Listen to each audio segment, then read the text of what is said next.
You're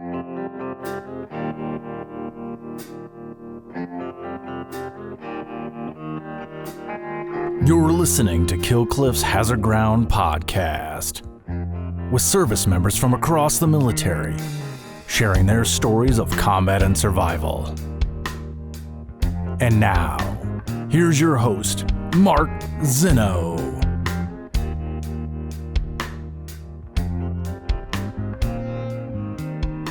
And welcome into another edition of the Hazard Ground podcast. As always, we appreciate you joining us each and every week. We thank you so much for being part of the Hazard Ground community. A very interesting story coming up here in just a few moments that's actually tied into a very popular story that we have told about COP Keating. Not directly related to that, but we will get to that story coming up in just a moment. Just a quick second to remind you about all of our social media sites. Please follow us on Facebook, Twitter, and Instagram at Hazard Ground Podcast. Make sure you subscribe to our YouTube channel where you're watching this right now. Also, make sure you guys follow Kill Cliff at Kill Cliff, and killcliff.com is where you can catch all of these as well as the Kill Cliff app. So we appreciate you guys. However you're consuming this podcast and this show, we appreciate you guys doing that each and every week. One quick note also about our Amazon promotion. If you go to our website, hazardground.com, and you click on that Amazon button at the bottom of the homepage or under the sponsors tab, you can do all of your normal Amazon shopping. Same thing on your smartphone. If you go to hazardground.com on your smartphone and click on the button, it'll direct you right to the app. So all of your credit card information is saved. Do all your normal Amazon shopping. We get a percentage of what you guys spend, and then we donate a percentage of that back to some of the great charities and organizations you've heard featured here on the Hazard Ground. So we appreciate you guys supporting veterans all over America. All right, on to this week's guest, who retired as an Army captain after 4.5 years of active duty with 2 deployments to Afghanistan. He was part of the famed 173rd Airborne Paratroopers over in Europe. After his military career, he went on to become a writer and a director and was an Academy Award nominee for his short film called Day One. And here's the tie-in to a very popular story that we've told you about COP Keating. He co-produced The Outpost, which is the movie based on COP Keating and Jake Tapper's book. And he actually played the role of Sergeant Brad Larson in The Outpost. And he is Hank Hughes joining us here on the Hazard Ground podcast. Hank, welcome, man. And thank you so much for joining us. Awesome. Thank you. I appreciate it.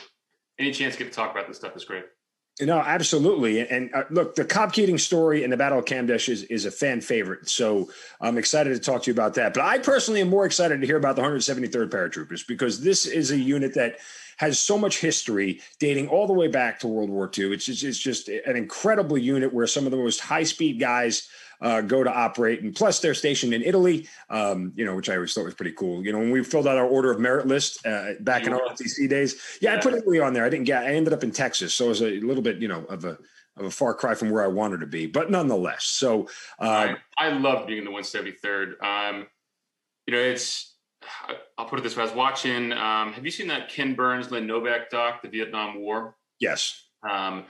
I've been a bit of a nerd about it. It's funny. I didn't even like military history a lot growing up. It wasn't really my thing.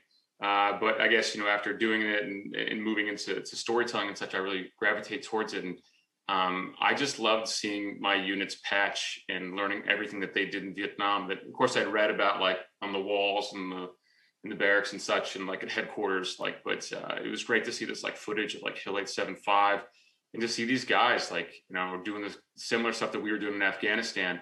And it's, I definitely feel really I don't like singing the Army song. I never liked singing the Army song. I always felt a little cheesy about it, but I will sing the 173rd song anytime it comes on, or when I think about the thing that I'm most attached to, it's that patch and those people. And it feels really cool to be a part of something like that. It's so small too. I mean, we were always just off on our own as a little brigade. And it just was filled with all these incredible NCOs that had come from the 82nd and other places as well. But it just felt like a lot of them had come there with an immense amount of experience and respect, and just a great place to be and to learn and to be a young lieutenant. Yeah, I'm with you on the Army song. I still can't figure out whether the Mickey Mouse Club song came first or it was the Army song came first. And every time I sing it, that's the only thing hey, that's a Mickey Mouse Club song. Anyway, so we feeling it from that era. So let's start back at the beginning for you. How and why'd you end up in the Army? Oh, very easy. My family. I have sort of a Lieutenant Dan kind of family. Wherein our earliest ancestor fought in the Revolution. and it just was kind of continuous service since then. And it just really felt like something. I wouldn't even call it a choice per se, and it's not like I don't feel like I was brainwashed, although I probably was. Like, you know, I just used to wear a uniform when I was 3 and pretend to be my dad. And my mom was in as well, and her father was in, her twin brother was in, and before that they were in Italy. And so I just grew up in this family that, like, what we did is we were part of the American Army. And I just thought that was a great thing to continue. And I think I just always felt like I would have been a little empty if I hadn't done that. I mean, I didn't join because of 9/11. I didn't think when I joined, I was like, or at least when I was thinking about it, I was like, oh, I'll be like hanging out in Germany and drinking beer. That's what my dad did. And I did some of that, but in between that, I was like hanging out in Afghanistan a lot, I guess. But yeah, it was really about family. And I didn't really even think I would do, like, I thought I was going to be like a signal guy. And then once I got in, I realized, like, if I'm going to do this, I better do this and, like, see what they have to offer. And that's how I kind of ended up at the 173rd. Any conversations at all with the family about taking a different route? Because it's always sort of difficult to break ranks. I mean, appropriate term, right? You know, and some of that is, you know, ethnic and, you know, how you were raised and all that plays into it. You know, like, for example, a lot of my friends who are Jewish, you know, if their family was a family of lawyers, their sons and their kids became lawyers. Totally. Yeah. That's the way they're. So was there any sort of conversations with the family about possibly doing anything else? You know, it's funny. You would think from, like, the sound of, like, how I describe my family that there's like this pressure. Everyone's a real, like, uptight at the dinner table, and, like, I don't know, like, literally 3 squares like this every day. Yeah, but it's like it's actually, they were, like, really liberal people. Like, I didn't not to need to get into politics or such, but, like, I didn't grow up knowing that I was living in a conservative community until high school, because of my sort of parents' progressivism. My mom was in the military. She was also a captain in the Army, but she got out and she was a speech therapist and did special education. She was always drawn to, like, this. I can't think of who that person was. The Helen Keller story, and so she always had a big heart. And so we kind of grew up with that. And, like, my dad's side used to be Quakers, and they quit being Quakers to join the Army. And so it's like there's all of this, like, I guess, hippie shit going on in my family as well. That's like, so there was never any, like, you have to do this. It was more like, you should do what you want to do. And I was raised in a very loving and, like, supportive environment to choose what I wanted to do. I mean, I think they were pretty confused when I was like, oh, I'd like to make movies. Maybe not confused, but, like, it's just far outside of anything that we do. But they were never sort of like, you should do this. I think the only person who got pressure was my little sister. Got a little pressure from my mom saying, maybe you should try it. But she ended up going to the Peace Corps instead, which is, like, just sort of, like, shows, like, that's the kind of family we were in. Different kind of core, I guess, right? Yeah, obviously. Yeah. You're right. I have to ask you, we neglected to mention this. We started chatting about it before we started recording, but you went to Boston University. And so, yeah. You know, I mean, I'm just kind of curious how you didn't end up, you know, is it the Beanpot game against Boston University and Boston College? And, you know, the ice hockey lore of Boston hockey. I mean, you know, you didn't go down that road at all, huh? No, you know, it's, I did. I loved sports for a long time in my life, and hockey was my favorite sport. I played up until about, like, 13 or so. But I was born to be an officer because I'm like a beanpole who can run, and everyone else was going through puberty and they were hitting me very hard. And then I tried football and it was worse. And so I stuck to soccer and running. So I don't know if I had it in me to be an athlete, man. Maybe I could run a marathon.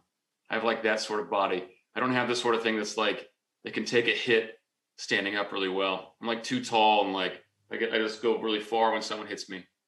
Yeah. See, I think the difference between you and me is, well, I'm not that tall and lanky. When I got hit in football, I wasn't dumb enough to quit. Like, I just kept coming back. So, you know, I figured if, you know, I got back up, they might respect me a little more. No, they only knocked me on my ass even harder. So, lesson learned.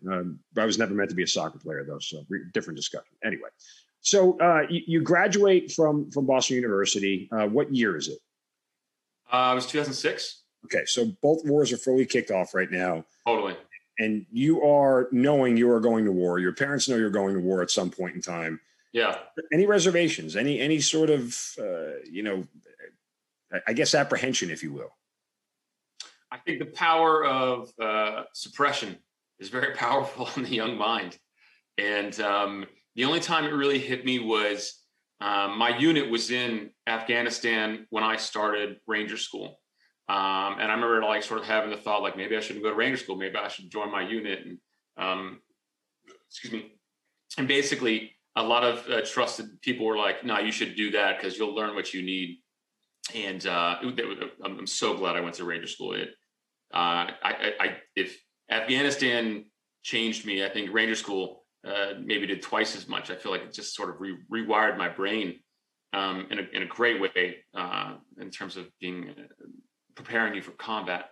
And so when I got out of Ranger School, I found out that my next door neighbor in Heidelberg, we went to Heidelberg American High School together. Both of our families were military families.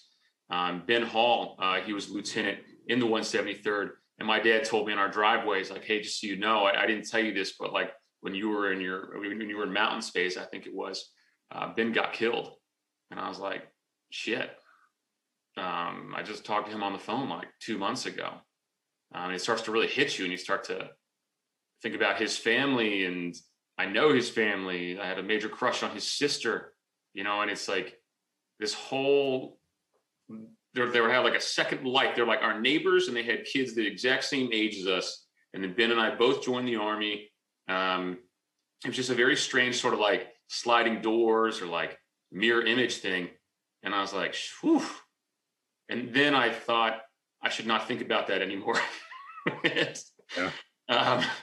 And so I didn't think about it a lot until years later. And I probably think about Ben every day now. But I pushed it as far as I could from my mind because I didn't know what else to do. I got a hint of it when I got to see my family right before I deployed for Thanksgiving. My mom, they let us go all the way to the terminal, even though it's like still post 9/11 and you couldn't do stuff like that. And I just remember seeing my mom cry as I was leaving, and it just sort of like hit me of like, wow, this is like bigger than me. This is beyond my understanding. And so I just thought I should probably try and do my best and not get hurt. But, so, I mean, there was apprehension in that level, but beyond that, no, not really. I think it was, I think you knew it was coming. Yeah. Yeah. I mean, it's years. I'll never forget the first time I saw my older brother break down and cry that I was heading off to Iraq. And sob uncontrollably, like I've never seen it happen before. My parents divorced when we were kids. I never saw my brother cry. Even when I had a cousin who passed away at a young age, never really saw him cry. But when I, was leaving for Iraq about a month before or not even about a couple of weeks before I left, I mean, I saw that him just lose it. And that is a sombering experience. When it hurts your family, you don't realize how much. I think when you're younger, you don't realize how much your family can actually hurt, right? Because you never see them, especially if they're older than you. Your parents and your older siblings, there's that protective thing that they're always trying to do, and not let you see them ever be vulnerable like that. And then when it happens, when life happens, and an event happens that sort of tears down that wall, and it's raw. It changes your scope of things without a doubt. Yeah. I mean, it's hard to look outside of yourself for a large part of your life. And actually, I think being in a platoon really helped with that, about becoming less me and more a part of a collective and a we. And it's certainly enriched my understanding of my family as well. And I also saw some interesting things from my mom. I remember I talked to my mom about it recently. She goes, well, I just figured you were very smart and you'd be okay. And I didn't have the heart to tell her that was just some silly ass shit, Mom. Won't let her watch. I haven't met any amount of smarts that's been able to stop a bullet, right? Yeah, Mom, I don't have the force. I cannot divert things with my mind. I'm not invisible, Mother. They can find me as easy as they find others. But yeah, I don't know. I don't know. I guess thinking about this makes me feel so lucky that I was able to get out through the other side. I'm a pretty healthy guy. I live a really good life, and I think about those voids left in families' lives. Those Gold Star families. This is a hard thing. They're just living with this missing piece, and I don't know what to do with it other than to sort of honor it, I suppose. And yeah, I mean, that's why I wanted to mention Ben, because he was a big part of my life. He was a big part of many people's lives, you know? Absolutely. And I wonder, as you started out in your military career, even when you signed up, I signed up in a pre 9/11 world, and I can remember having conversations with my mother. And I did it to pay for college, right? Like, it was just a different time back then. It was a means to an end, you know. Yeah. I've told the story repeatedly. You know, everyone was going to job fairs in college, and I was going to the Army. And they're like, "Well, why aren't you going to the job fairs?" I'm like, "Because I got to go in the Army." And they go, "Why don't you get a real job?" You know. And so it's like, it was just a different mindset. And I can remember having those conversations with my parents, like, "What if you have to go to war?" And you're like, "It's 1999." It's like, "There's no war coming. I'm not going to war. That's never going to happen." You know, and you sort of detach yourself from the reality. But it's different for you in a post 9/11 world, because that was always the reality. It was, if you were signing up at some point, you were going. I mean, there was no escaping it. For sure. I mean, well, I signed up in high school sort of for an ROTC contract, and that was in 2001. And so I watched 9/11 happen in my U.S. government class of my senior year. And so that certainly changed the sort of understanding of like what was going to happen. And then, you know, as I'm in college, it's like, we're going to Afghanistan, and then Iraq happens.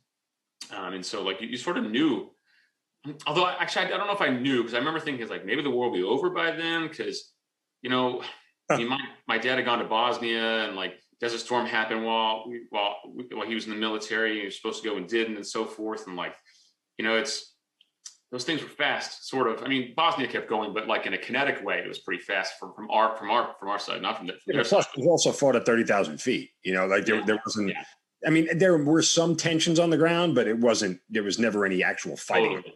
Yeah, the kinetic part was quick. Yeah. And so I don't know if I really thought that I was going to be a part of anything super kinetic. But you know, I guess we tried to fight wars in a different way, and I guess we'll be able to judge that in a few years how successful that has been. But yeah.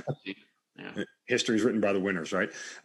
We still don't know who that is yet at this point, but more to follow. So I'm just curious how you ended up in the 173rd. Was that by choice, by design, or was it luck? I mean, was there any talk ahead of time of where you wanted to go? I mean, because it's pretty much commissioning your basic course and then on to Airborne and Ranger School in that order?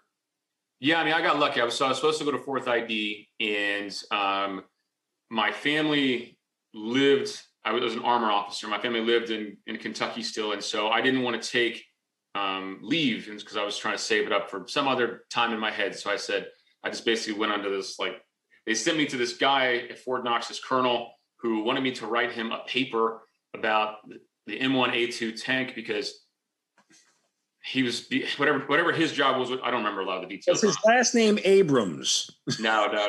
But like, anyways, I had to write this report. And he liked the report. It took me like 3 weeks. I had to study all this crap. It was weird. I don't know why I was doing this in the middle of the Army, other than like I didn't want to take Christmas leave. And so at the end of it, he's like, "Oh, you did a great job." He's like, "What do you want to do in the Army?" And I said, "Well, I'd love to go to Europe and be in a cav unit." And he goes, "Oh, I know a guy," and that's how it happened. And the guy was my squadron commander, had been this colonel's company commander, been a company commander for this guy that I wrote the paper for. And so he's like, "You should go there." He goes, "That guy's great." Chris Kalinda was his name, my squadron commander. And so it was like this strange thing of me writing some random report like it was college still. I don't really know why I was doing it, to be honest. But it all worked out because I think I would have had a lot less fun in Fort Hood, which is where I think I was headed. Yeah, at the time, 4ID was still there. Yeah. 4ID now has all moved, but there was a brigade of 4th ID at Fort Hood when it was there when I was stationed there. Yeah. And it was the only active post that housed 2 major divisions at the same time. So yeah, Fort Hood sucked. If you got Fort Carson, it would have been bad. But I remember I found out later, it's like, well, it wouldn't have been so bad because they were moving up there. But right. Ranger school, toughest part about it for you?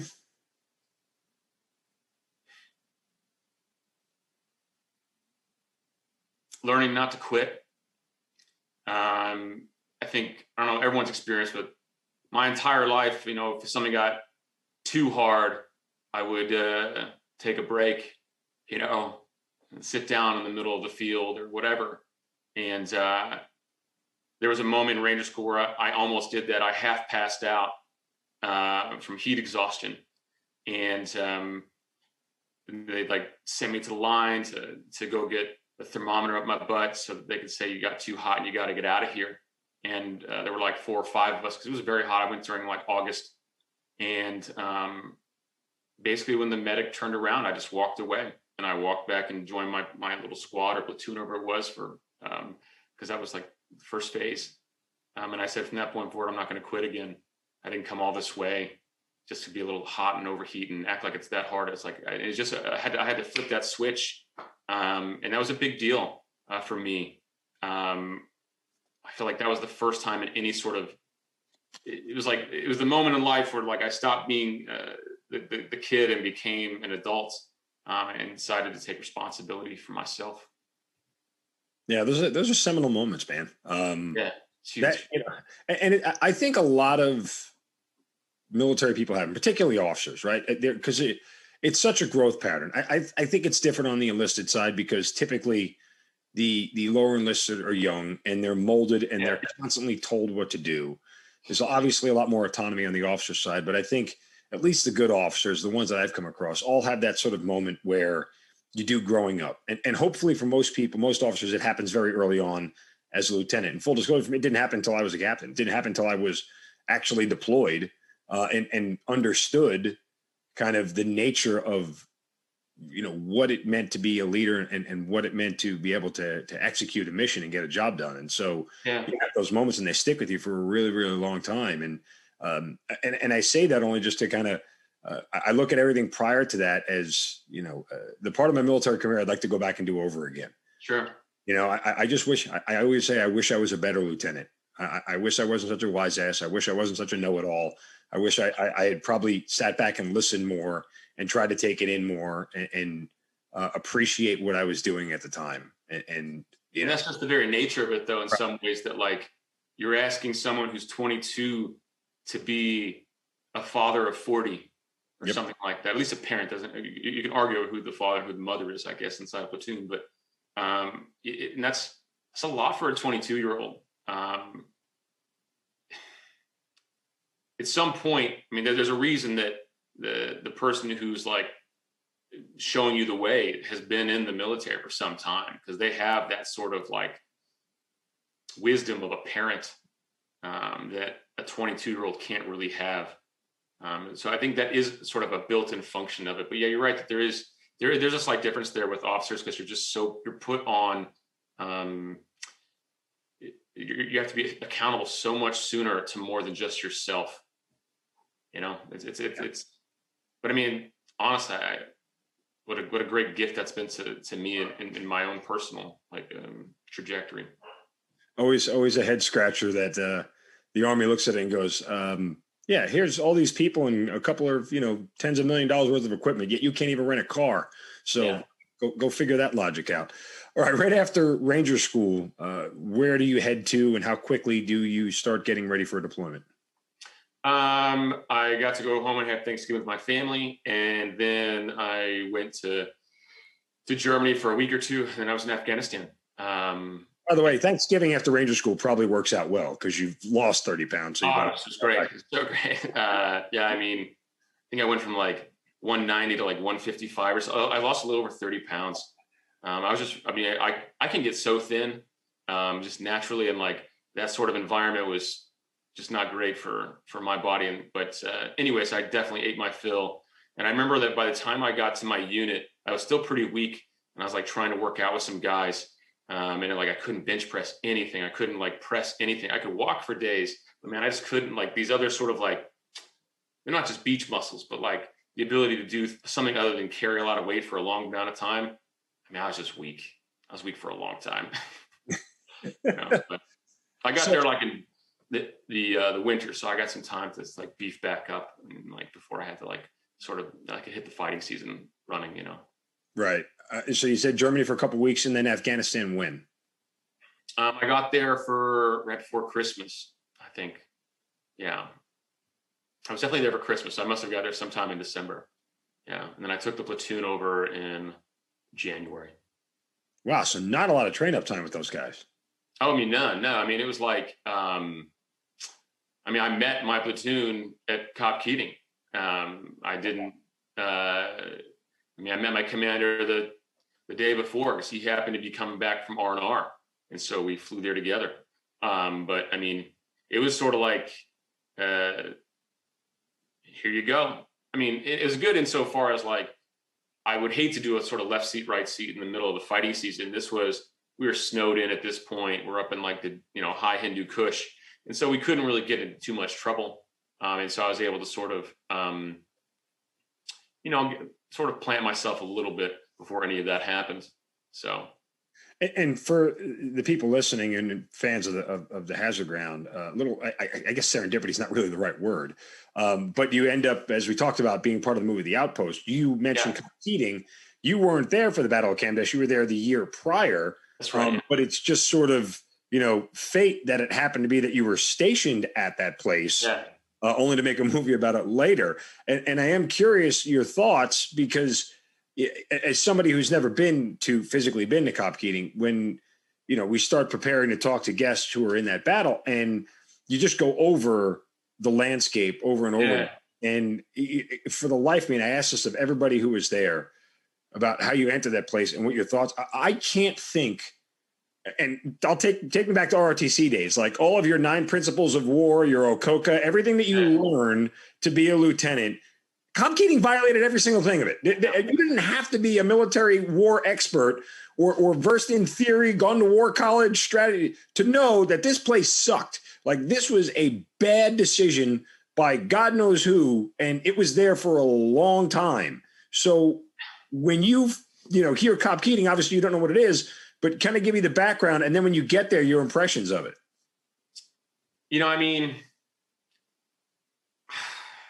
I think the framework to try to understand why it's at the bottom of a bunch of mountains surrounded on all sides. I think you have to understand that the war that we were fighting was, I think people thought that maybe the human terrain was more or is equally important as key terrain, meaning the high ground. And so I can see how we ended up at this position where, like, well, here we have better access to the people and logistics, and it's kind of also like kind of where I think they kind of stopped. Like, I guess here we'll kind of make a base. I don't think it was like one finite decision. I think it was like decisions made over time, and then all of a sudden you've been married to the wrong person for 10 years, and you're like, why do we have 4 kids? And then that's COP Keating. And so it's just a series of unfortunately shitty choices. I only laugh because half the country can laugh if they've ever been divorced. They understand. Yeah. So, how did this that is the sort of, I think, perfect analogy for it, actually. And then my impressions when I got there,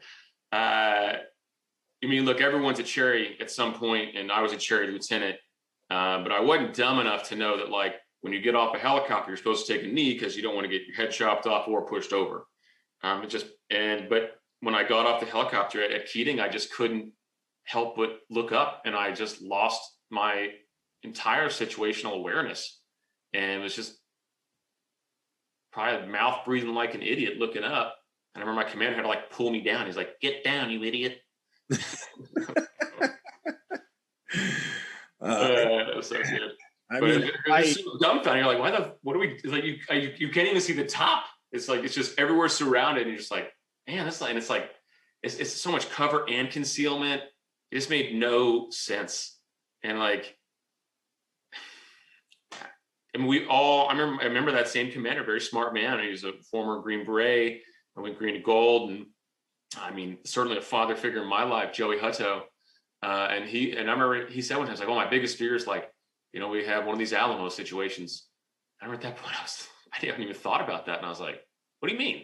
It's like, we get surrounded. And I was like, oh shit, yeah, you're right. Because at that point, we'd only had sort of like small engagements because we'd never had to like fight anybody in mass. We would get into, I'm sure we fought squad to platoon size, other elements from time to time, but like usually it was sort of like mountain to mountain in the mountains. Then when finally, 371 comes around, they get surrounded by, I guess it's like 200, 300, 400 people. And that's a lot, I mean, it's hard to sort of back down from that. So, I mean, I don't know how I feel for you guys every time. And again, I had started to look at this battle after 2 deployments downrange. And so I've had my fair share of experiences of combat. I don't know if I would be as aware had it been my first, go round of things. And I'm just wondering, did you ever have the thought like, holy crap, we're going to die here? Because like when I look at it, if you inserted me there, anytime post my first 2 deployments, I'd be like, no, yeah. This is not where I want to breathe my last breath in this little dump at the bottom of these mountains. It's just tactically a bad decision. I didn't feel that there. I felt that on my second tour more because the violence was much closer. Right. I was south of Kabul and Logar and Wardak, and that fighting was like probably closer to like what people experienced in Iraq. You're getting shot at from that corner of that building, and that I felt like whenever I got shot at in COP Keating, I always had like a good space to run to. There was a mountain. It felt like what Ranger School was like, which is like this romantic version of combat, of like you against me, and we got rifles and cover and concealments and like old school stuff. And so in that way, I felt okay because I never encountered something where I was severely outmatched in a way that like it would devastatingly happen to that place. Because of that terrain, and once you got enough people to fight against, I'm sure. I also never saw someone like get shot in front of me until my second tour, and that's when I think that is an experience that really makes you that tears down those walls you sort of like put up of like, I'm going to get through this. I'm going to be okay. The violence was never that close to me. And at least I never saw violence. I never saw my guys get hit at that close of a distance. Mm-hmm. And so I wouldn't say I felt invincible. It just didn't occur to me in a way that once I went to Logar, and all of a sudden you've got like 4 or 5 wounded guys, and you're just like, whoa, like one little mistake, and now all of a sudden we've lost 5 guys. And like, that is a much different feeling than anything that I had in Keating. Yeah. Well, I want to get to that second deployment, just kind of putting a bow on the first one. Your first engagement in combat and everything else. And, do you feel like that experience prepared you for the second one adequately?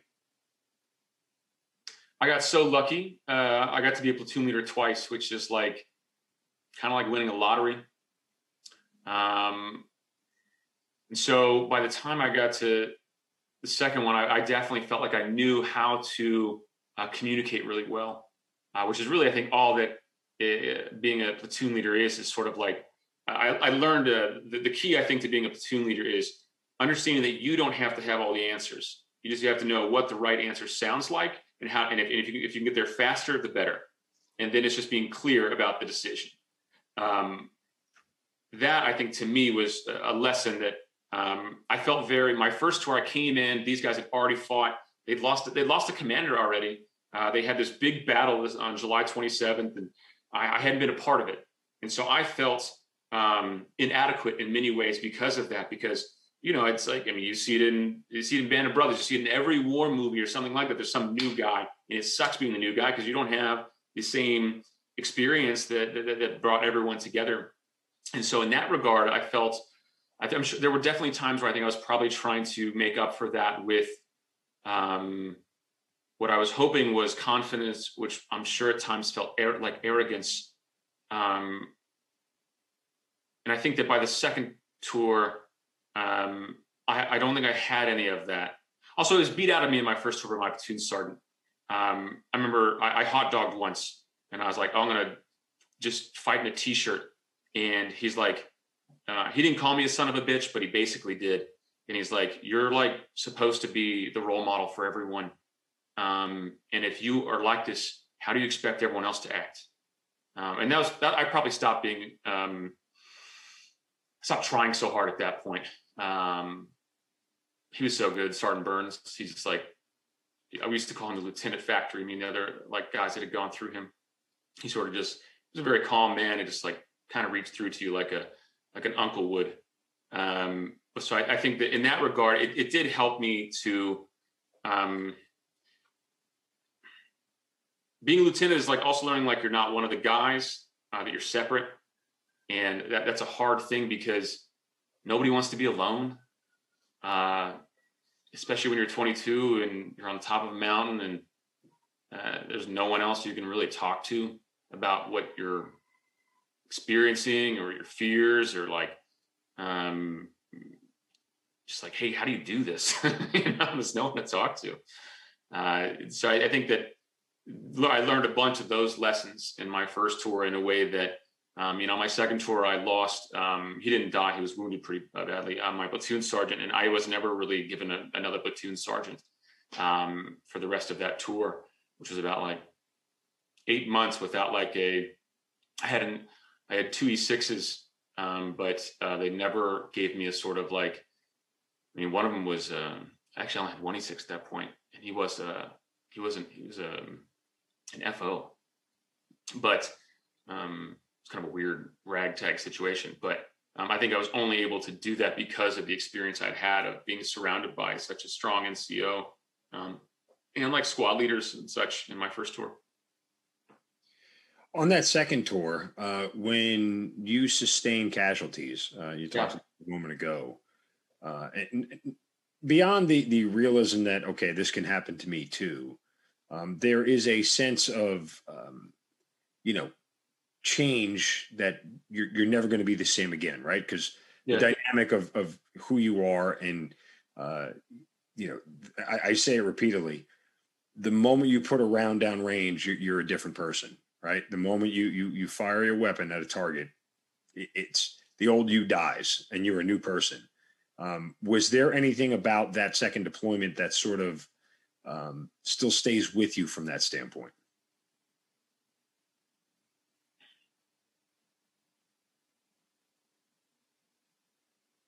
I think it's the only time I felt guilty or like guilty how? That I made a mistake, and because of that mistake, people got hurt. It's the only time that really happened. And it's not an egregious mistake. It was, I said, hey, I made a rally point, and I used a colloquial term instead of like a grid. I said, hey man, I'm at the fucking castle, trying to describe a building that I was at. Well, there's a lot of things that look like castles in most of Afghanistan. And so my team split, and we ended up getting split because of that shorthand, when I should have used a much better use of sort of some signal or some something that could be only interpreted in one way. A grid coordinate would have been correct. And because we got split, that's how I think we were able to sustain so many casualties, because that entire other element was the one that came under contact.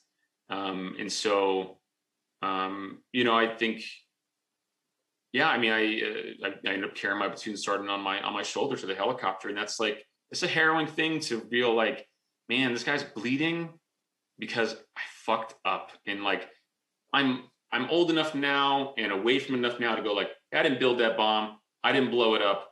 I didn't create every little element of that scenario. I didn't like actually put the shrapnel inside of my platoon sergeant.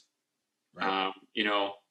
So I don't mean to confuse those ideas, but it is sort of like something that I still carry because it's a mistake that had such severe consequences that I can't now see any mistake I do the rest of my life in somewhat of that light.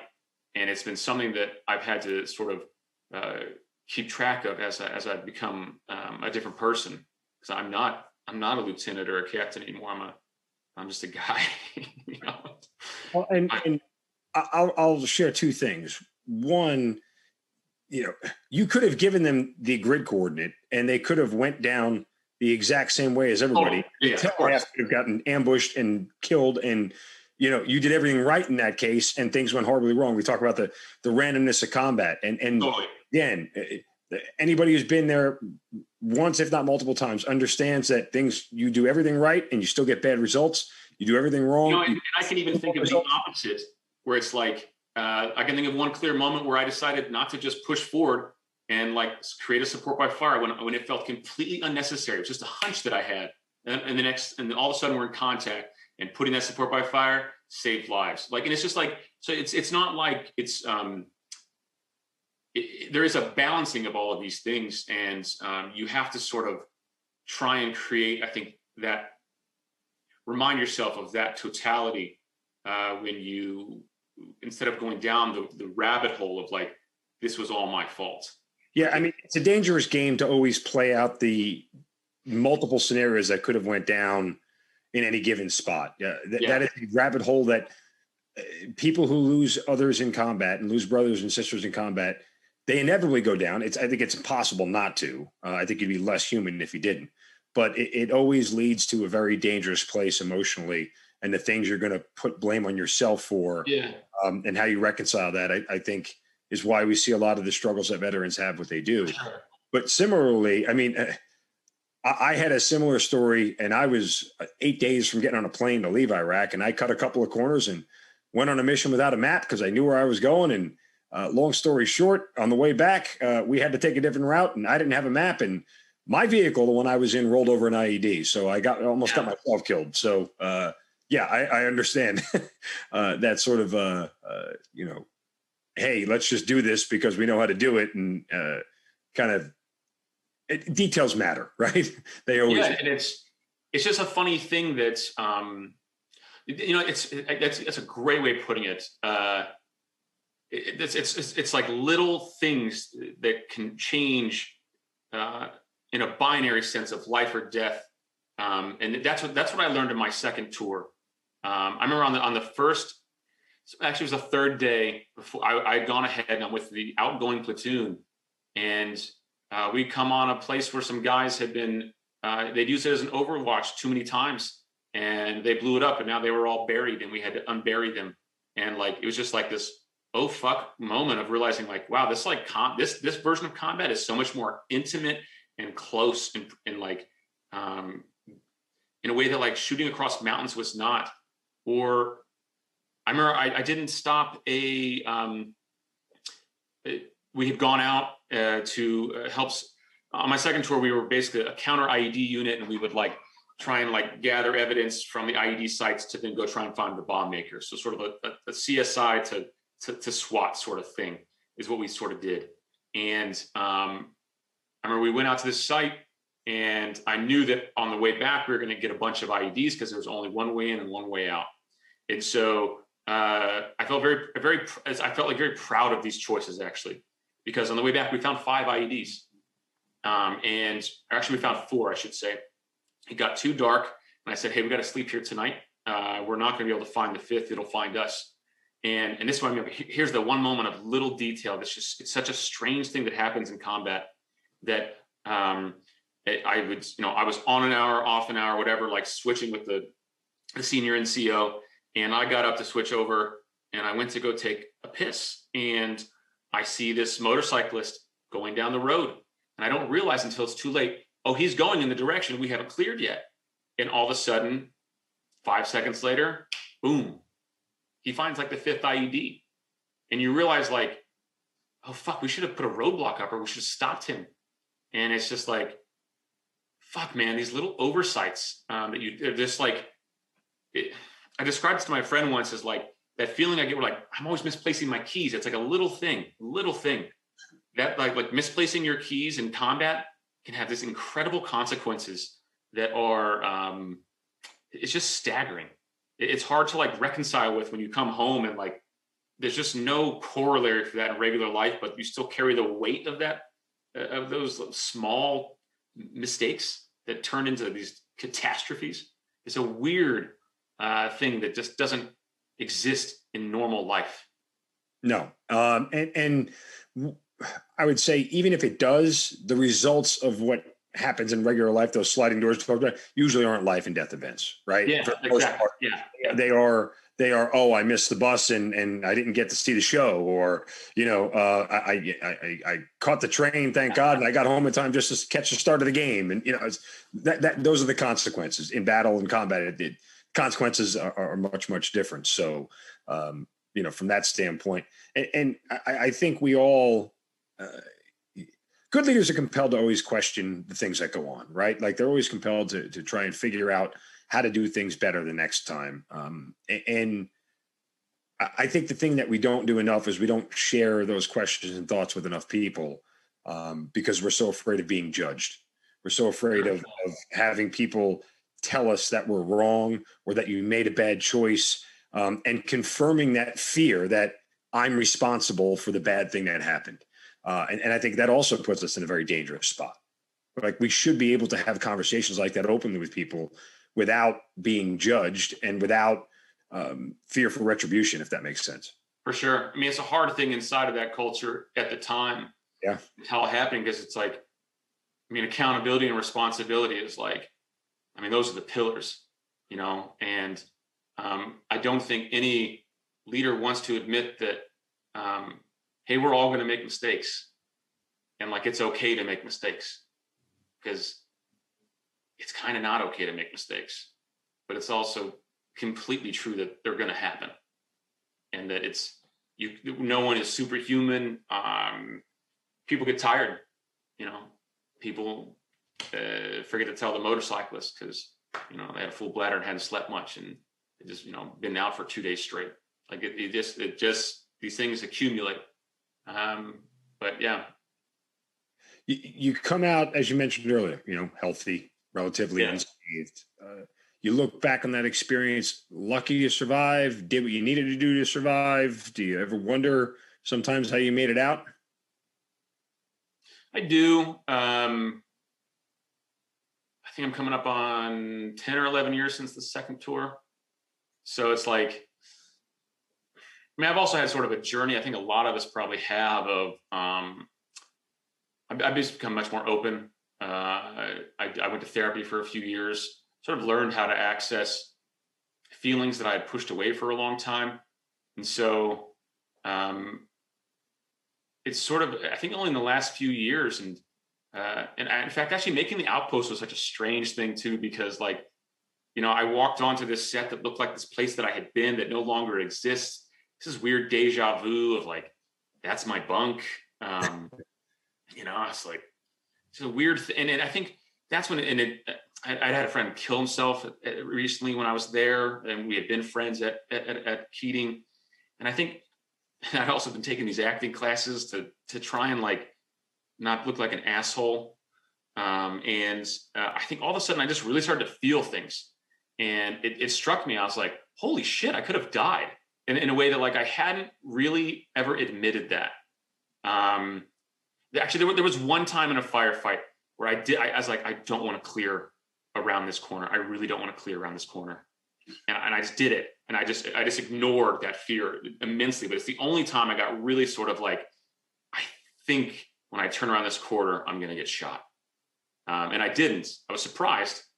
But it's probably the only time where I actually felt that. And I just bottled it up until, I don't know, 2 years ago.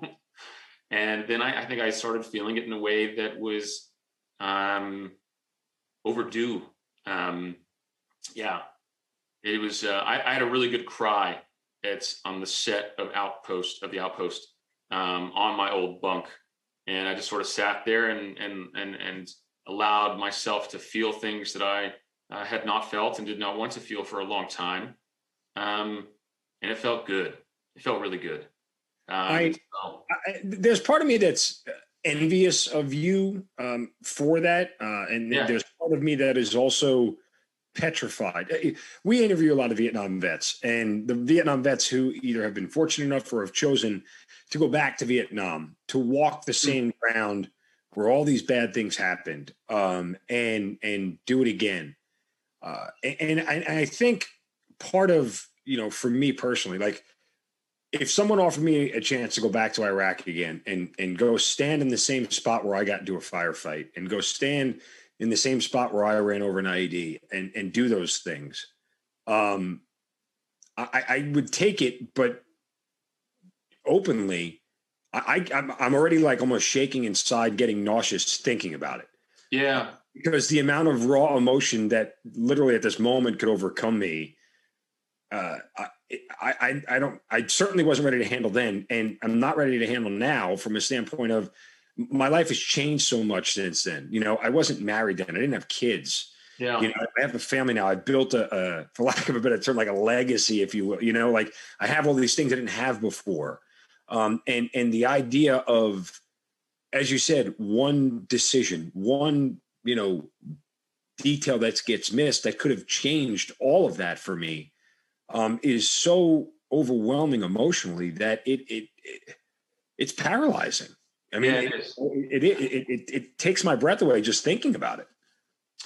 Listening to you describe the fantasy of you going back there made me fantasize about my thing of going back there. And it's like, you're right. I did get some of that with going to the set, right? The set, for sure. It was also, just creepy as well, but and like surreal. But I think that it isn't just an overwhelming idea of going back. It is true. I've talked to a few Vietnam vets, and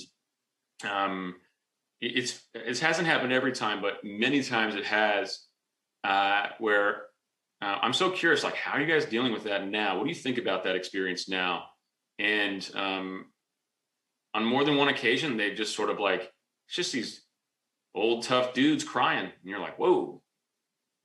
It's like 1968, dude. Like, that's 45 years ago. And it's like, it's still in there, and like, it's obviously a very powerful thing. And I would love the chance to actually go back. Because the difference is, like the movie set, I never saw the people. It was actors, and it's fake to a degree, obviously. I think it would be another thing to look at the faces of the guys or their children that I fought. Like, it's that confrontation with I don't want to say it's the other, but probably the other side, and their humanity. That would be that would make my top 3 things I would love to do before I die. I mean, I think it would be harrowing, but I think it would be one of the truest moments of my life. Well, you and I will now start a foundation to return Iraq and Afghanistan vets back to, although probably not the safest decision to do at this point in time. We're going to have to wait a little bit longer before we start kicking this thing off here. Oh, and I've been teasing this idea of doing a doc about that. I'm not a documentarian, but of trying to do that, but it's like, it's just so dangerous. To be like the first guy who goes back, it's like, I mean, I'll basically end up kidnapped, Pretty much. Yes. Pretty much. Yeah. I mean, it's but the catharsis that's in those moments, I think, and when you talk about that good cry that you had, you can't help but be brought back to it. And I certainly, I'm not assuming it's the same thing as far as, but the recreation of it just probably stirs up a lot of them. Oh, for sure. If you showed me a picture of it right now, of the location, because I could literally, if I could draw the entire battle space and everything that was around me. I can put it in my mind and see it clearly, like I was just there. And so, getting that sort of reality, I think is very, very, there is some therapy in it, but there's also a whole lot of emotion I think a lot of people may not be ready to deal with. Yeah, I think so. I mean, haven't had kids yet, but I imagine having a kid is probably the most emotional moment of anyone's life. And I would think when you're a guy, it's just like a big mess. It's a lot of things going on. You're aware. You're like, I mean, yes, you're like, oh, this is mine. I keep this one. Yeah, got it. All right. So that one's mine. Looks like the other one. The other one. That one. All right. Yeah, I had twins, so I had two. I gotta take both of them home. Got it. Okay. Noted. So, but yeah, no, I'm sorry. I didn't mean to cut you off. No, it was a great retort to that. Honestly, it's really funny. Just that I think that there are a few moments that you could sort of set aside as like, these are sort of subliminal. They hit this like other transcendent space. And I would think that going back would be one of them. And being able to make that movie was sort of the safest Diet Coke version of that, right. Which was great. And I do feel incredibly grateful to have been a part of it. I was lucky to be a part of it. I mean, we're so fortunate that Jake Tapper wrote a book, and then that it got made into a movie, and then that I got to be a part of it. And in some level was, it felt like I was half lucky and half sort of, it made me feel like a sense of duty. Like I have to do this, like no matter what, I have to do that. Like I can't imagine not being a part of that. Yeah. Before we get to the filmmaking portion of things, I wanted to ask you about the decision you made to get out of the Army. Were you always just going to do your initial term and get out? Was there any talk for you to continue on? Any of those thoughts? In between my two tours, I decided I hated garrison life, and I looked into like maybe I could be like an ETT or I think we didn't call them something else, but the training teams with the Afghans and such. And then that sort of led me down this path of like I was too young to do it or something, but I got to do another tour with the same unit, and I got to spend a lot of time with some ODAs and some Green Berets or whatever. And I loved the way they operated. I thought it was sort of like it like hit this, you get to be a soldier and sort of a egghead sort of thing going on, but also be like a snake eater, tough guy. Like it captured all of these things that I wanted to be in many ways. And so I thought about it. I really did. I was like, do I want to do that? Because I could have. I was falling in love with the idea a lot. It just felt like I always had this love for movies, and it's like, if I do this, I don't know if I'll ever go back to that other one. And so it felt like a fork in the road for me, whether that was true or not. And so I was like, I think I'm going to get out, because I don't know if I wanted to be in for another 5 years or however long it was going to take. I forget what maybe it was 6. I can't remember. And I feel like also like once you get to 10, you're like, well, I should stay in for 20. It's like all these incentives. And once you get to the top of the hill, just walk down. Yeah. And so I was like, man, you should probably get that out. And so I did. And it was the right choice ultimately. I got lucky as to be a PL twice and to have 2 tours that quickly in 4 years or whatever, and to come out the way I did. And I got to do some stuff that was really remote and like this young man's romantic idea of what it means to, to be a soldier and such. And so I don't think if I keep scratching that itch, I don't know if I'll get much more out of it. So I walked. Yeah. When you think back to that, I mean, look, obviously things have worked out, phenomenally for you. But not playing out how it would have worked out, I guess, full confidence you made the right decision. Yeah, I think so. Yeah. Yeah. I mean, there are times I wish that I had sort of seen that thing, I had a peer go that route, and he went deeper and deeper as far as you can go into the special operations community. And it's been such a treat to watch him do that. And then, it makes you go, could I have done that? Right. So I get that every once in a while. But like, the fact of the matter is that I was probably always much more of a little poet than I was a warrior. And I think I went to where I was supposed to be. And I'm glad I dipped my toe in that pond. But I had to like pretend to be someone that I wasn't completely to be that guy. And once I was able to be myself fully again, I realized how much I was missing of the rest of me in my own life. When you told your guys you were getting out and they asked you what you wanted to do, did you tell them I'm going to go make movies? Oh yeah. I think everyone. You're crazy. I mean, first off, everyone thought I was gay. And I was like, I fucking get it, guys. I get it. Like, study movies, read books. Not that there's anything wrong with that. Yeah. I mean, at the time, there seemed to be something wrong with it, I suppose. Yeah. But I mean, it was not for me. Actually, I always try to turn it on the head of it, and be like, God, we can't even really use these words anymore. But it was so prevalent at the time that everyone would just throw around fag, and so I would just double down and say that I was a fag, and just sort of get into this sort of like pissing contest about it, and this like chest bumping thing. That I love doing that to homophobes so much because they don't know how to handle it. It's the funniest thing for me to watch. But you can visually see the discomfort. Yeah. It's just fun to play the like game of who's the biggest alpha, and you realize like half these alphas are just so afraid of like men being in love with other men that it's just great comedy to me.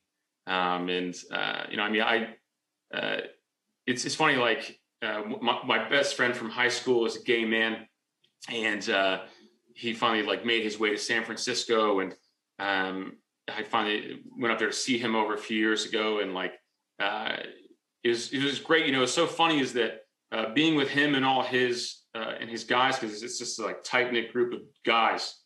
It reminded me so much of being in a platoon. It was weird.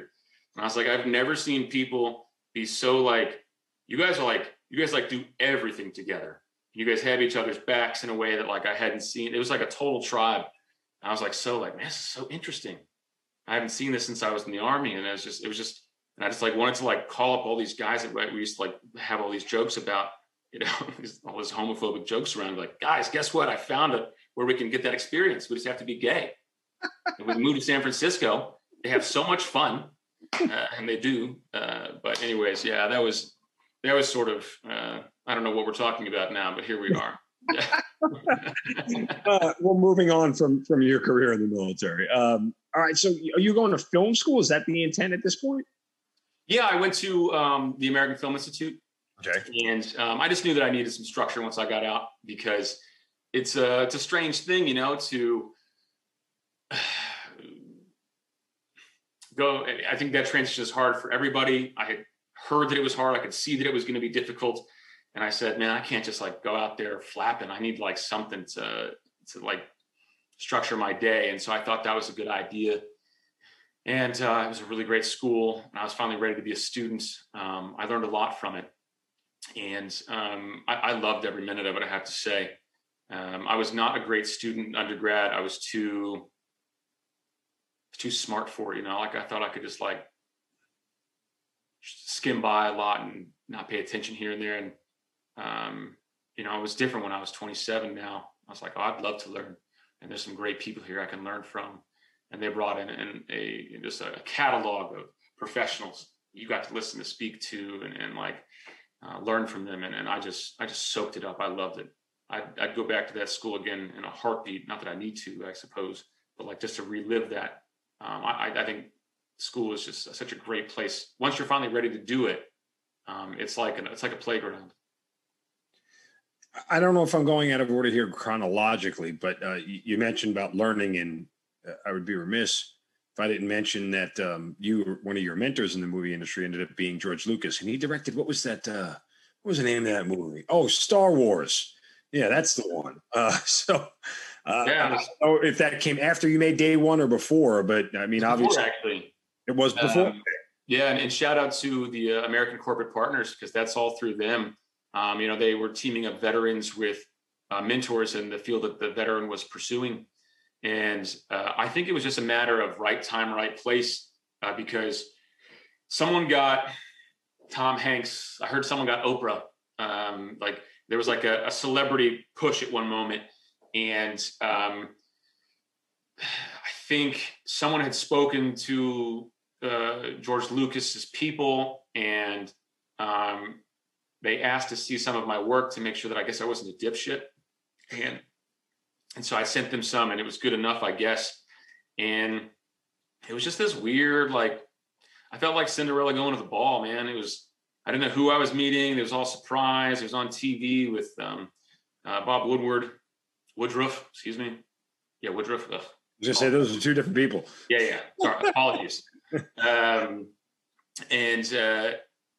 It was just cool. I was like, I got to meet this guy, and we talked over maybe the year or two. I'd go up there to his ranch.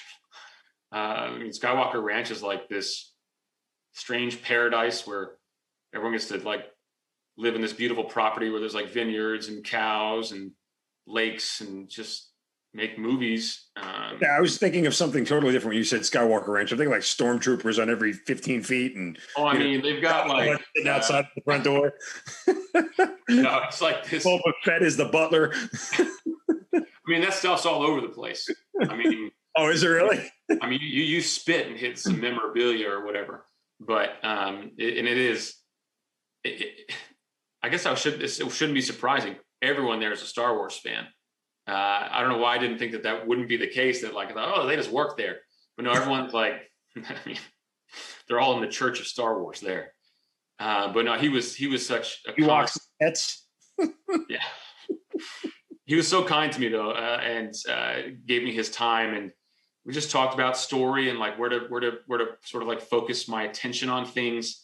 He even watched some of my work, which was not great, and then by the end, I did make this short day one, which was based off of, I had a female interpreter on my second tour, sort of a Afghan American woman, and or I should say Pashtun, and so I made this film about her, and George Lucas and basically the bunch of people that he'd introduced me to up there were super kind and gave me a bunch of services in kind. That was like visual effects, and we got to do sound up there with, I'm talking about like the best of the best.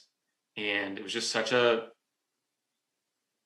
incredible experience that wouldn't have happened if I hadn't been a vet and they hadn't been this program, and George Lucas hadn't, he just so happened that he gave a damn. And so I just felt really lucky. And I soaked it all up and learned a bunch. And, I felt really good when the film started to take off. And it was cool. The guys that I did sound with, they're like some of the best. They do Star Wars, they do J.J. Abrams movies, Paul Thomas Anderson movies. They've been nominated and won Oscars many times over. And we were at the Oscars together. It was so cool because like I was there because of with their help. And it was just such a funny thing to be like, wow, like I was just some guy who were helping out. And now it's like, we're both hanging out here. And for them, it like, they'd gone a bunch of times, but it was kind of cool just to see and to experience that with them. Day one gets nominated for an Academy Award. I don't know what the equivalent to that is anywhere else in life. I suppose it's like being told you're nominated for the Nobel Peace Prize, but I haven't been nominated for that either. So I'm a little bit at a loss here, but I guess kind of what's that feeling like? And do you get a call? Is there a letter in the mail? How does one find out they've been nominated for an Academy? Well, you apply. There's a process, so you're up for it. You got to apply to be a nominee for an Academy Award? So you have to you have to win another festival. And then once you win that festival, you qualify to be considered for the Academy Award. Huh. And like getting the New York Marathon, but different. Yeah, exactly. Actually, yeah, exactly. You have to build up like a credibility, I guess. I got to win a couple other marathons first before they're going to let me run this one. Can't just run in New York. It's true. And so, I mean, but you're like one of 1,000, 500, it's somewhere between those numbers, I want to say. And so it just seems like that's not going to happen. And then it got whittled down to 10, and we were on the list, and I was like, holy shit. I just didn't see that coming. And then I woke up at 5 a.m. one morning, because that's when they do the press announcement, so that it's timed with the East Coast for, I guess, I don't know, publications. And I watched it happen on TV, and they said day one, and I just couldn't believe it. It felt like I put a lot of my own feelings into that movie about how powerful the war had been for me.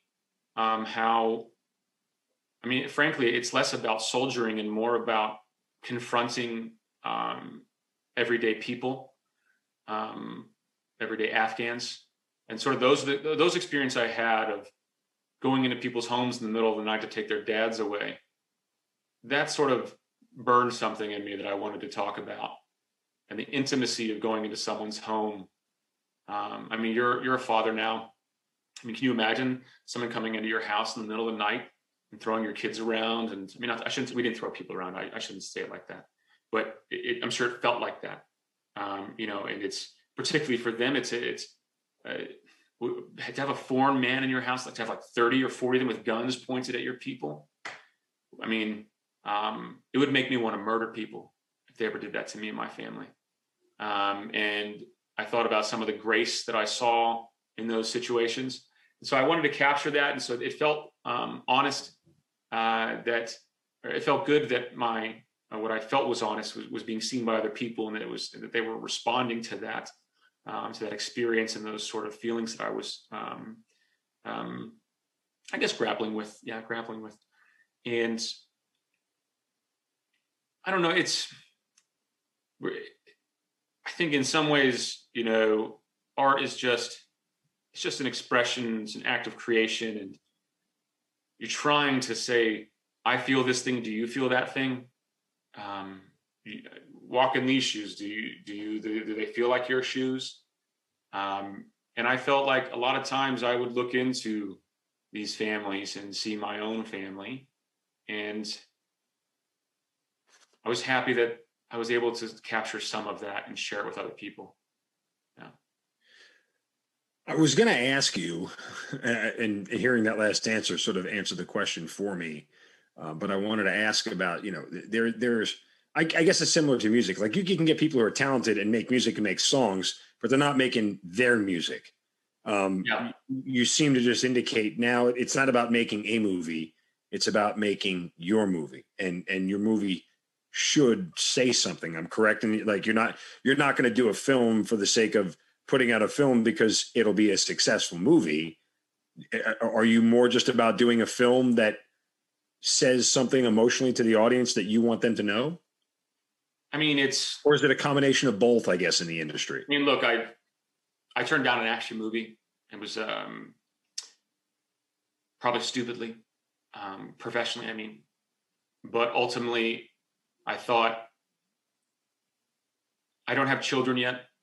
And at some point I really want to. And I think when that time comes, I can be less precious about the things that I want to spend my time doing. And I will definitely do an action movie so that I can provide for my people. But I've been trying to write things that mean something to me, that get at that experience, that get at the family I come from and that legacy. And I like to work within that sort of space because it feels like I am making good on something, or at least trying to, in a way. But I mean, at the same token, I also want to entertain people because it's powerful to entertain people, for them to escape into a story and forget about the bullshit of their lives. And,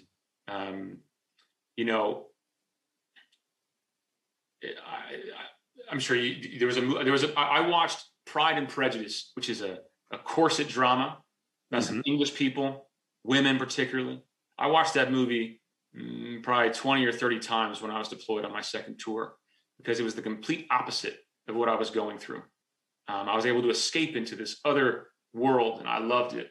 And so I think that there is a powerful thing in escape that movies can offer. And so I do want to do that as well. I don't only want to make movies about the complexities and tragedies and also the transcending qualities of combat or war. There's more to my life than that as well. But it is something that, at least for a while, a chapter or so, I'd like to explore. I think it's so tied to who I am and where I come from that it would be a wasted opportunity to not try and see what's just beneath that surface. Do you want to share what the movie was you passed up? Oh no, that would be bad etiquette. It's fair enough. Forgive me, I had to ask. No, I understand. I'm not upset by it. But yeah, and I think all those things are true. And I don't know. I think there's an idealistic part of there's an idealistic part of being a soldier, right? Sure. Like you want to lead, and there's a romanticism of combat, and there's a romanticism of being a soldier, and then sometimes the actual reality of it is different on ground. But I think that there's a balance between all those things, and in your line of work, there are movies that say something, and then there are movies that are just movies, and they're good movies because they do exactly what you said. They just entertain people. Yeah. I love a good riveting script that makes me think and makes me kind of make my mind do more work. And then there's always the ones that just take you out of reality for a couple hours, make you laugh your ass off, and you cherish those all the same. So absolutely, I think I would hope that I would say the movie that really made me think about movies early on was Last of the Mohicans, and I saw the last 15 minutes of that movie, which is like there's all this incredible music, and it's like fathers and sons and chasing after captives, and like it's like this huge culmination of running up a mountain and trying to save this woman, and then the loss of the last Mohican, the son, in this incredible fight that is essentially wordless for the majority of it. And I think that kind of film is able to both entertain and to reach deep inside us with like some of the myth and some of the human touch and experience. So, I mean, ideally, you want to make things like that. It's just sort of like, difficult. If it were easy, we'd see more of those. So I'm sure I'll make a combination of both. I'll be lucky if I get to make both. Obviously, you worked on the Outpost. You said it before. I'm curious in general about your thoughts on military movies. We've been saturated with them for the last decade plus. I had an agent tell me that, military movies of our generation are our parents' Westerns, right? They made hundreds of Westerns back in the 50s and 60s, and it was what they did. Military movies have sort of become our version of Westerns. Everywhere you turn, there's something related to combat. I, for one, I judge a military movie based off of not necessarily its accuracy to the story, but its accuracy to combat. Yeah. Because the only reason to put those scenes in there is to replicate the feeling visually and try to solicit that visceral reaction, that emotion of combat for people who have never been there. And so that's just my barometer for judging it, right? Like, I said this to Rod Lurie, who was the director of the Outpost. We had him on the Hazard Ground. I know when they do a good job at simulating combat, when like my knee starts, I had that nervous twitch and my leg just generally starts shaking, and I could feel my heart beating a little faster because it sort of brings me back, that adrenaline rush and that heightened sense of, okay, it's on kind of deal. And I got that from the Outpost. The last hour of it when they did the actual fighting, I felt like I got that. There are a lot of other movies. Black Hawk Down did that for me. To me, that's still the gold standard when it comes to creating a combat movie that I think hits it. There are a whole bunch of other ones I think that miss the mark, but I'm just curious on your thoughts on military movies. Too many of them? Can we do more? Is there room for more, or does it have to room for more? I don't feel like I can't speak to the Outpost. I'm too close to it in terms of being able to assess it and judge it. I think it did a lot of things really well, but it's hard for me to really say what it is. I also have like different ideas of what it could be or what it could have been. I was there, I was a part of the making of it. So it's hard for me to see it for what it is. I can see that it does capture an authenticity, which I'm very happy that it was able to do. My thinking is it could probably have done some things better or such, but that's just, at this point, it's like, it's hard for me to turn things off. It's like, that's my job, is to figure out how to make things better. Anyways, I think though that I haven't seen Our Platoon yet. I haven't seen Our Apocalypse Now. I haven't seen a Saving Private Ryan yet from our generation. I haven't seen The Best Years of Our Lives. You ever seen that film? No. It's this old black and white film about these guys coming home from war. I watched it recently. It's phenomenal. It's the closest thing I've seen to the coming home story that just touched me. And it was like, the movie's made like 1946 or 7 or something. It's old, man. One of the characters is a guy who has no hands, a guy who lost them in the war. He's an actor. Well, he wasn't an actor, he acted in that movie. And so I think that there's I think part of it is, and I suppose this might be self-serving, I don't think the people who are telling the stories quite have a grasp on it yet. It's sort of like, right now we've only seen a bunch of men direct Little Women or like tell that story. And it's like, we haven't seen it from inside that experience. And because it feels a little bit like the things that people are interested that haven't gone through it are a little like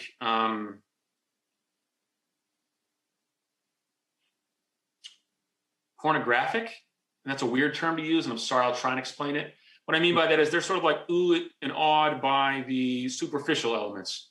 Right. And not interested in sort of like what's beneath the skin and the sort of other ways that intimacy can be represented, to complete that analogy. And I'm hoping that at some point we can do that.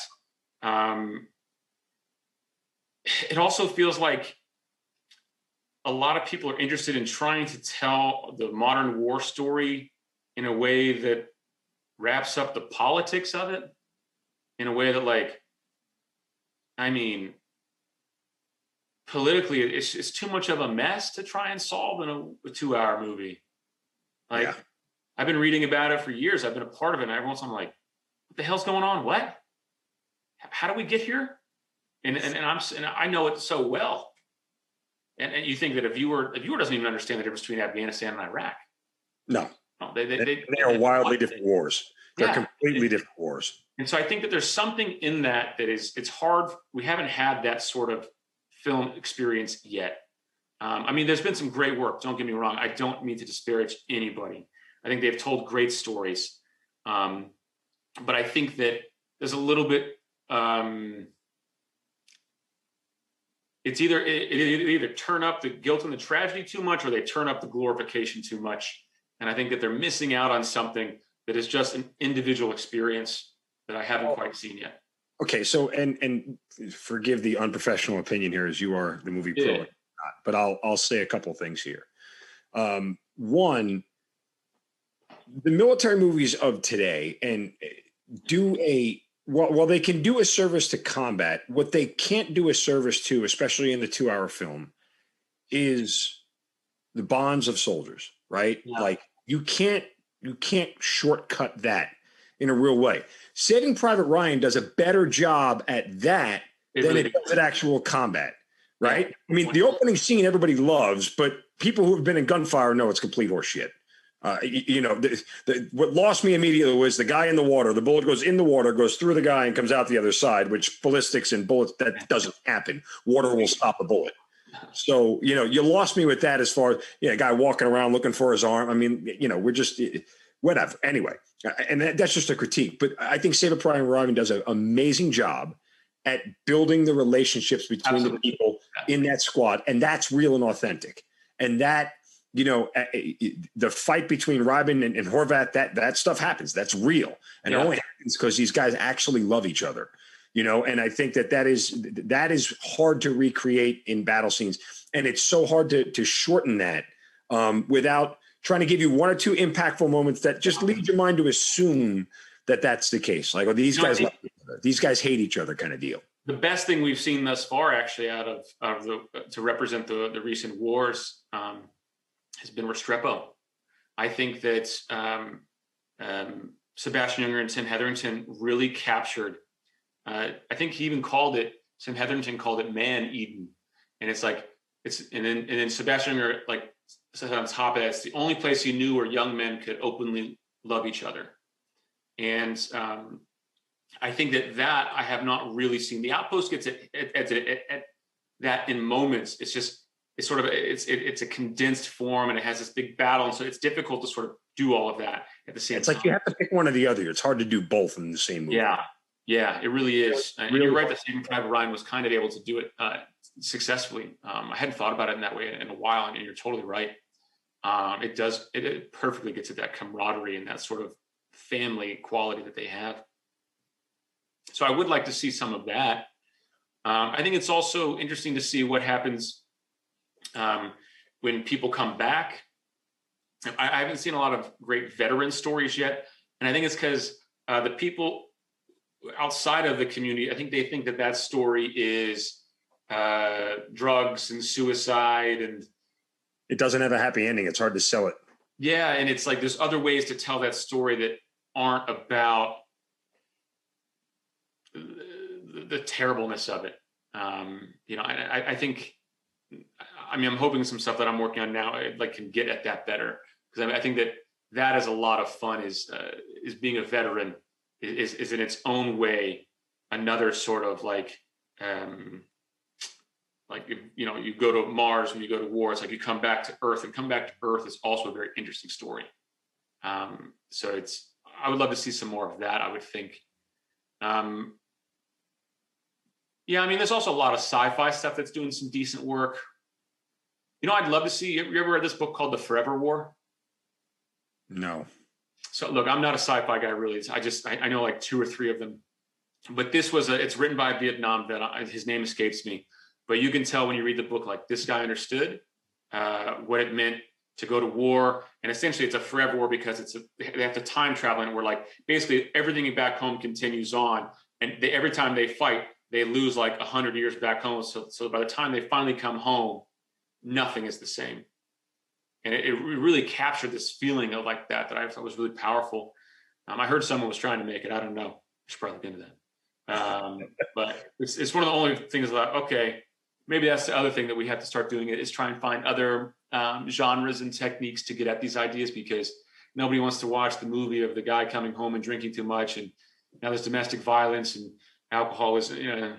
It's just, that's not the sort of transcendent thing that we go to see movies for. No, that's the thing we go to therapy for. So yeah, it's a great response.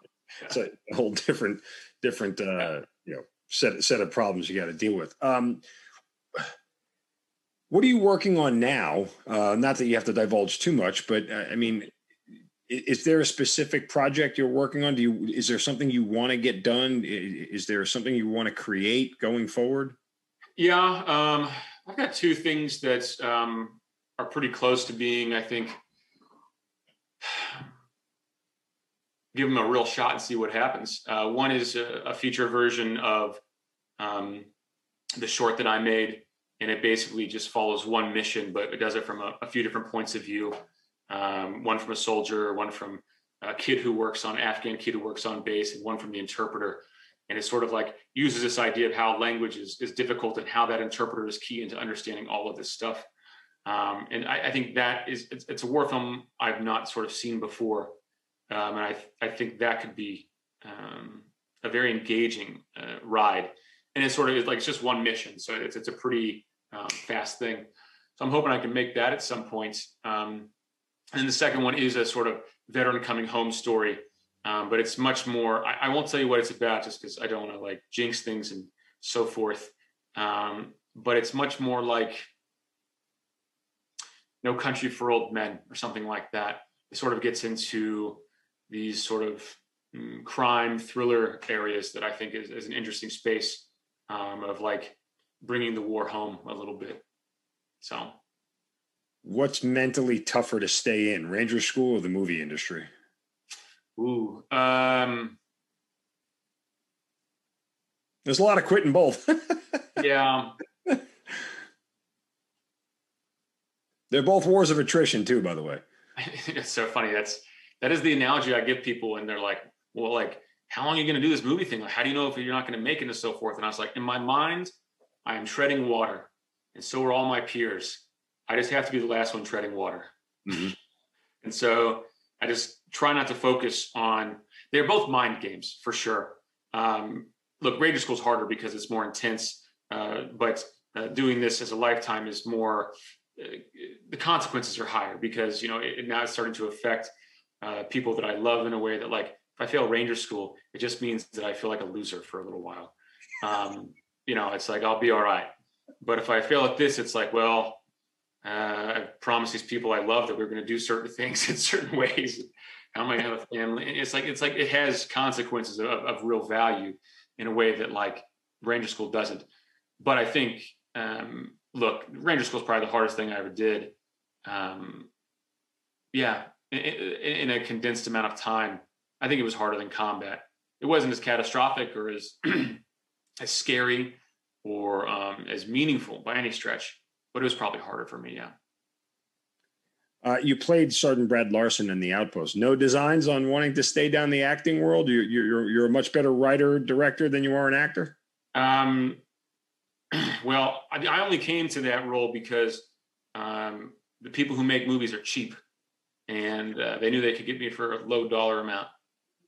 That's not entirely true. I think it's that I understood that Rod Lurie, who was the director, I was working with him on the script extensively, and we needed someone to play Brad Larson because he played such a massive role in the battle and in the movie. And I think that Rod liked the idea of me coming in and having an authenticity of having been a soldier. Although I'm sure I don't hold a candle to Brad Larson. But, you know, I did that because I didn't want to say no to things in the way that, like, once I was like, hey, if you're going to be in the Army, you might as well, like, go be in the 173rd, go to Ranger School, go be a platoon, like, go be an actual platoon leader. Don't, like, if you, I mean, obviously it's not all your choice, but like take it head on and don't say no to anything. And I felt like, you know, I definitely learned at Ranger School, like, hey, like, you learn what it's like to carry the 240 or, you know, a machine gun or whatever. It's heavyweight. And I wanted to know what it was like to be an actor. And so this was the only chance I was ever going to get where I knew I wouldn't fail completely, because I knew that I had done one other acting job in my entire life, is that I pretended to know what I was doing when I was a lieutenant. And so I could do this role too. It's funny because I was just having our producer, Matt, you know, he and I were lieutenants together, and we were just joking the other day that we lived by a motto. I may not know what I'm doing, but at least I look good. And that was sort of how you got by as a second lieutenant. You know, if you just kind of look the part a little bit, you could pass as somebody who looked pretty cool and high speed. All you had to do is not open your mouth and screw it up. You know, it's an old Abe Lincoln proverb, you know, better be thought of a fool than open your mouth and remove all doubt kind of deal. Yeah, that was, unfortunately for me, I never shut up as a lieutenant. So quickly people found out what a moron I was. So lesson learned again. Hard not to be a lieutenant and not look like a moron, at least that's true. The time. If we're going to make the Hank Hughes movie, who's playing you? I'm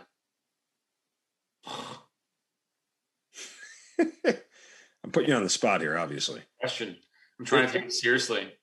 Who would play me? It's fine. He's a Boston guy. I'll tell you what. I'll pick Caleb Landry Jones. He's one of the few actors. He was in The Outpost. Yep. He looks nothing like me and behaves nothing like me. I love spending time with him because he thinks so differently than I do. But I thought he was such a tremendous talent. I would watch that guy do anything. I'd watch that guy put up wallpaper. Like he could do anything, I think. I get too many Jeremy Piven references, or Joe Rogan. Yeah, or Joe Rogan, or I personally would pick Scott Conn. He's just cool. He looks like a guy I would go drink a couple of beers with. So I'm sure he has a good time. And he's short and stocky like me, so I think it all kind of works out. If you weren't doing movies, what would you be doing? I thought about this actually. I think I'd try and be a therapist. I had such a great experience in therapy. It really helped me understand things, and I like to explore psychology and how people think, and what a beautiful gift it is to help people understand themselves, forgive themselves, help them find a way forward that is better for their life experience and for those around them. I think it is like, there was a time where I was a very much a Catholic, and I was an ardent believer in the word. I think the only thing I believe in that much anymore is therapy. I think it has the incredible power to heal, not to disparage Catholicism. They have a lot of great ideas. But it's the thing that if I had to believe in something, I think that it is in talking with other people, with trained professionals, to navigate the inner workings of our minds. It's a very beautiful thing. If you had to go back and write a letter to yourself, and you were writing the letter to the guy who was just entering the Army, and the guy who was just starting to be a writer and director, what do you think would be the same themes in both of those letters? What comes to mind is the best advice I've ever received. It was from a teacher at the American Film Institute, and he was just a very astute man. And his advice was, shut the fuck up. He goes, you think you have to talk a lot, and you don't. Because the more you talk, often the worse, the less clear you are, and the sort of less effective you are. And he said, so realize how much power you have in silence, and how much power you have in not over-explaining something or not trying to articulate yourself, because you will inevitably put your foot in your mouth a lot. And I think that there is an incredible power in using your words selectively, particularly as a leader, that I found to be very useful. I didn't know this trick when I was in the Army, but I learned a bit more, directing. And it's less is more is also what he's saying. And I think that it's just so true. You just distill. And in that, you will learn how to do that better and better and better. And you will then become the person that is capable of doing the things that you want to do. Well, this has been one of the more humbling episodes I've ever done. Every time I talk to you, I find out something or remember something I was really bad at as a lieutenant. Then I'm reminded how bad I am still at it to these days. I mean, I get paid to talk for a living. I never shut the hell up. Yeah. I mean, dear Lord, I suck at that. I wish I was a man of few words. Then again, I wouldn't have a job. But your job is talking, to be fair. Yeah, I mean, it's it pays the bills, right? I didn't want to work for a living, so I decided to become a radio host. Bad idea. But again, I marvel at how little I know still at this age. I wish I could shut up more. So, kind of wrapping things up here with you, I guess I don't know. It's fair to compare the movie industry and being in the military, but I think like anything that ebbs and flows and the ups and downs in it, it's sort of how you heal it, or how you deal with it.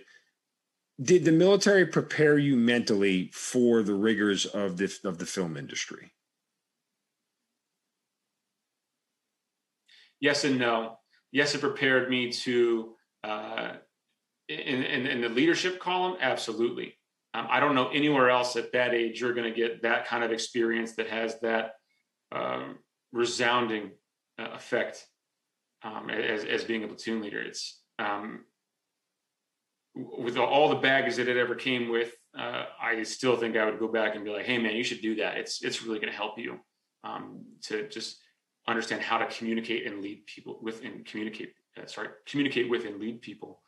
What it did not prepare me for, and what I also grew up in the military, is that the military is a little communist America. Like everything is like this social program, and you just like the currency that I grew up around is like, do your job and be the best at it. And that's it.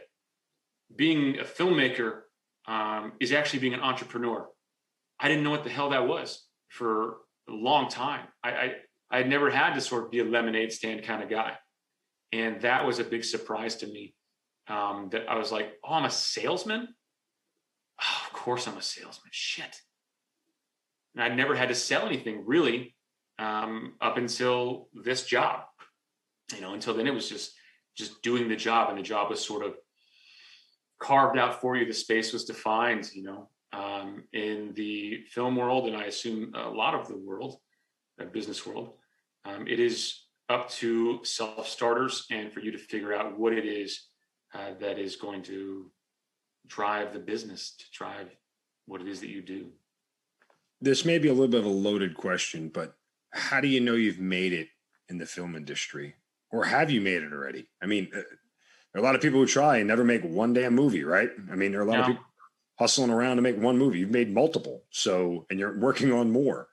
And again, it's loaded because I'm asking you to sort of critique your own career. And sure, yeah. I mean, like me in the radio industry, do I think I've ever made it? No, but I've been doing it for 15 years. There's millions of people who don't get to say they did this for 15 years. Yeah, I mean, look, if you ask me that question, have you made it? I would say no, but I imagine that in 10 years, even if I imagine myself in the most successful way, if you'd ask if I made it, I'd probably feel that way. I think there's something about it's too like nebulous in some ways to ever have like a sure footing of it. But whenever I sort of psych myself out, I go, okay, quickly compile a list of the things that you've done, that you've been able to have success at, so you can see that there is a narrative of you increasing and having success and having stability. Because if you look at it, just through the fine microscope of it all, it's difficult to see that pattern of success or made it. And so in that regard, I have made it. But I mean, at this point, I'm still sort of scratching at the thing that I think a lot of sort of entrepreneurs or gig workers are, which is like, when does the security come?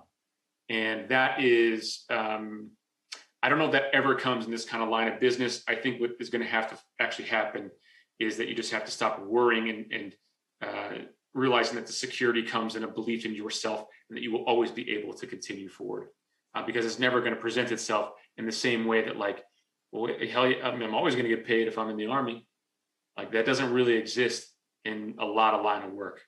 No. So that's where I have a hard time with like, what does made it mean? Like, what you said relates to the same industry I'm in 100%. Yeah, I assume. Yeah. It was one of the more relatable things that somebody said to me about my industry, and you're not even in it. So, again, but look, I mean, all jokes aside and everything, I mean, it's impressive to watch what you've done from a distance, again, not being a fair judge of whether you've made it or not.